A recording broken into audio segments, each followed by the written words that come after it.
Real Me, This Is My Life, Chapter 5, Episode 21. I was 13 years old, 1982. Habang ako'y nagsusumikap at naghahanap ng mapagkitaan at makatanggap ng sahod ng makaipon para sa susunod na pasukan sa school.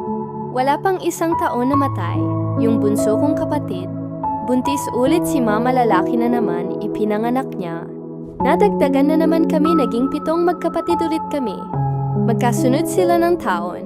Ang una, namatay na baby pa lang siya, 1981. Ipinanganak at 1982. Ang kasunod, 13 pa lang ako dito, 7 ulit kaming magkapatid.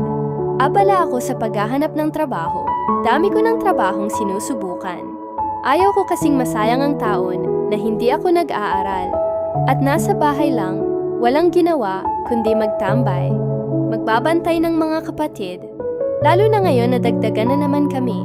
Kailangan ko ng trabaho.